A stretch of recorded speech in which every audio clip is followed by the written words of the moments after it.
everybody, it's Kathy here. My usual Tuesday night live. I'm here tonight to talk about spirit guides.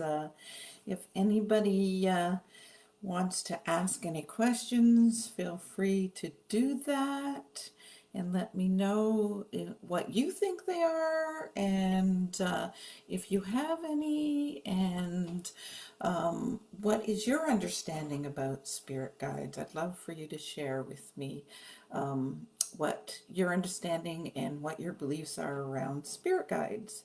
So let me get started first of all by introducing myself. I'm Kathy. I'm a tea leaf reader and a sipology or steep tea consultant. I've been selling tea for almost 8 years now, and I've been doing tea leaf readings or tarot cards for over 3 years now professionally. So, enjoying what I'm doing, and I come on here, as I said, Tuesday nights at 7 to share a little bit about some of my beliefs and what I would like to share about the metaphysical world. So, or maybe even about teas. So I'm happy to answer any questions anyone has, or share with you what my beliefs are around some of the more metaphysical chapters. So, anyways, let's get started with spirit guides before I get going here, rambling on and talking about what my personal beliefs are. But certainly, if you're here on the replay, say hi. If you're here now, I'd love to know that you've joined me. And again, if you have any questions, more than happy to answer. And again, it's just my beliefs or what I believe to be true, and everyone has their own personal beliefs and things. So there you go. Kathy's on. Hi, Kathy. Nice to see you from Vancouver today. It's so nice that you could join us with the time difference. So happy to see. If you've got any questions, certainly, as I was just saying, write them in, but I'm going to start now talking a little bit about spirit guides. So, to me, what spirit guides are a non-physical, I'll call them non-physical being, or a entity that is in spirit that is there to guide and protect us. So there are many different types of guides. So some of our guides are angels. Some are people that have passed that we've already known. Let's say our parents, our grandparents, maybe a sibling. They come and they're there to protect us, to guide us, to help us make it through any sort of difficulty. I always believe if you ask for help, that you'll get the help that you need. If there's anything that you're dealing with, it could be as simple as you're even just worried about paying a specific bill. And if you say to your spirit guides, can you help me think of an inventive way that we can make sure that that this is paid? And again, the way that we word it, you don't want to come from a pleading like help, help, help. But you come from more of I'm looking for guidance, I'm looking for help. And it's amazing what sort of things they're able to help you with. One of the other spirit guides that I really love are animals as well. So you may have a bird come and sit right at your window, or have there's a skunk. Why am I thinking skunks? But because we get them in our backyard. But maybe there's a skunk that actually walks right by you and may even stop and look at you, and you're thinking, that's very unusual. Then what I would personally do is I would actually Google spirit or totem as another word that might be used to describe these. So you could Google it and see what sort of things these animals might represent, and usually the qualities. Like while I'm doing a tea leaf reading, I've had actually recently a couple people have horses that have shown up in their cups, and to me that would be a spirit guide for them. Horses in particular are known for their strength and their speed, so what I would assume that that person is getting a message about having a little bit more strength, or that there is help with that strength that they might need. The speed as well, so maybe what they're going through will actually they'll get through it quicker if they ask for that help. And we think of them as very majestic and beautiful animals. Excuse me, as well. So the horse is a wonderful spirit guide. And this usually goes back to those native, sorry, very much my throat,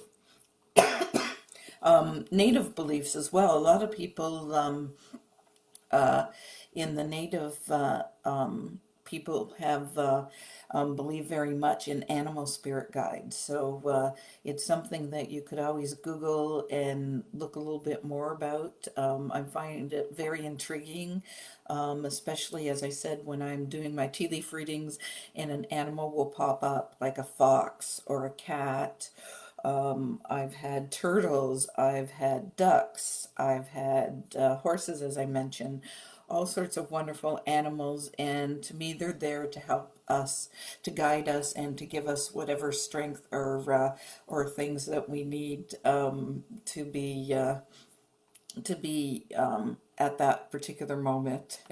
No, sorry, I'm getting a message from Kathy, but I'm ignoring it right now. Sorry, Kathy.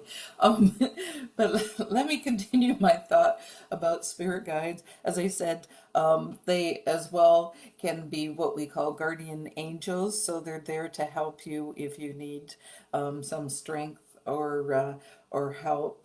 Some people say that they're actually could be our ancestors, as I mentioned, not just someone that's passed away that you may know. They could be someone that is, a great grandparent or even further back than that, that is there to help guide you and protect you while you're going along. So just wondering if anybody has any questions. I see we've got a couple people on, and I'm happy to do that. Please let me know you're here. I appreciate you dropping by.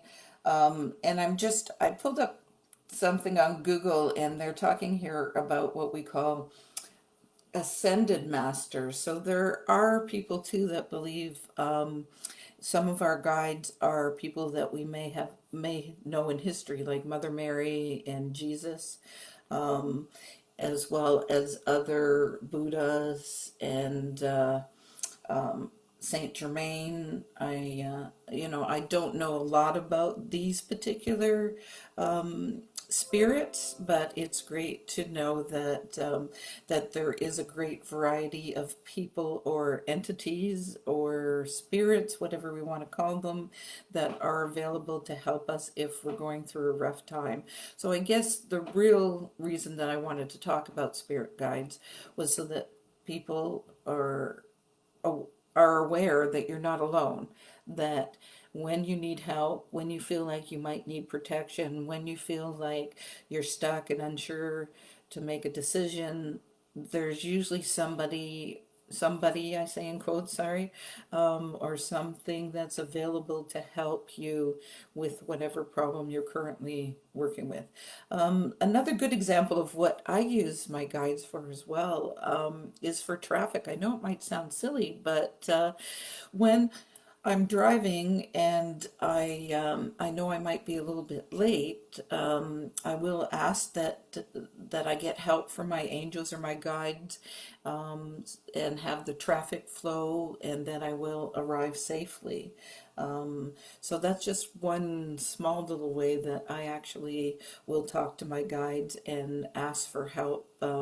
But, again, I had mentioned earlier about money.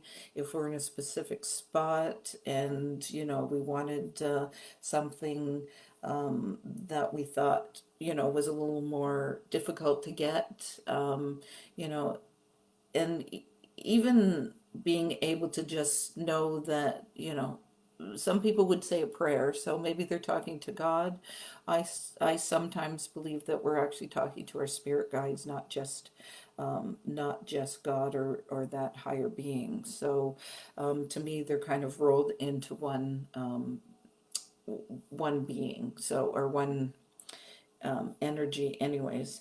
And the other thing that you might have your spirit guides come and talk to you is during dreams. So I personally don't remember a lot of my dreams, but I know some people can remember very well in the morning what had happened and what was going on. And a lot of times they like to use dreams as a way of communicating with you. So if you do get dreams, I do recommend that people write them down and keep track of them. And there may be a special message for you just in that dream. So I would recommend that you take something seriously and actually, as I said, write down what happens in your dreams. And again, nothing scary to do with that though. Like this is more a protecting and a guiding and a helpful way that spirit guides would work with you. So I'm not seeing any specific messages here right now, so that's pretty well my little summary on what spirit guides are. But as I said, you're always free to welcome, or I always welcome questions if you have any questions or would like to discuss what I personally believe. And you're always free to Google things too, because there's lots of information on the internet. And if anyone is interested in getting a tea leaf reading, I do tea leaf readings on Sundays, Tuesdays, and Fridays for 30 minutes or a 60-minute reading, as well as I'll do emails, do a reading through an email where I actually will create a teacup for you and find your symbols, and you can ask me a couple questions through email, and it's really kind of neat. I've done a bunch of them lately, and I'm always surprised at what sort of things come through on the teacup, even if the person's not here with me. So I invite you to get in touch if that's of interest to you, and I thank you for watching and wish you well. Bye.